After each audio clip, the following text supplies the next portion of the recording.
শ্রাবণ মাসের সোমবার আমরা চলে গেলাম শিবের মাথায় জল ঢালতে বসন্ত বিহার। এই আমরা এসে গেছি বসন্ত বিহার হনুমান মন্দিরের কাছে। আচ্ছা, বসন্ত বিহার হনুমান মন্দিরের কাছে এসে গেছি। বসন্ত বিহার আমাদের ফ্ল্যাট থেকে খুবই কাছে, অটো করে চলে গেলাম। সেখানে হনুমান মন্দিরের সাথে অন্যান্য দেবদেবীর মন্দির আছে, শিব মন্দিরও আছে। জায়গাটা খুব সুন্দর, সান্ধ্যকালীন বেড়ানোর জায়গা। আজকে শ্রাবণ মাসের সোমবার, সেই জন্য পুণ্যার্থী দর্শনার্থীদের ভিড় আছে এবং শিবের মাথায় জল ঢালারও কিছু তো সেই মতো আমরা গিয়ে হাজির হয়েছিলাম শিব ঠাকুরের কাছে।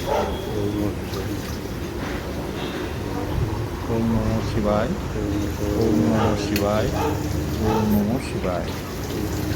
শিব ঠাকুর সর্বত্র বিরাজমান। সেই শিবের মাথায় জল সব জায়গাতেই দেওয়া হয় এই শ্রাবণ মাসে, বিশেষ করে এখানের এটাও খুব সাড়ম্বরে পালনিত হয়। এছাড়াও নানান মূর্তি আছে ওই কমপ্লেক্সের মধ্যে, নানান ঠাকুর আছে, দেবদেবতা আছে, সেগুলো দেখতে থাকলাম ঘুরে ঘুরে।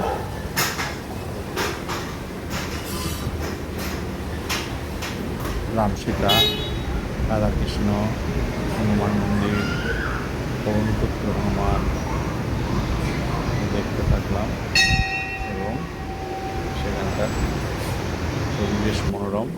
বহু মানুষ হনুমান চালিসা পাঠ করছে হনুমান মন্দিরের ভিতরে প্রাঙ্গণে। আর সামনেই ফুলের দোকান আছে, পূজা সামগ্রী সবই। ওম নমঃ শিবায়, ওম নমঃ শিবায়, ওম নমঃ শিবায়।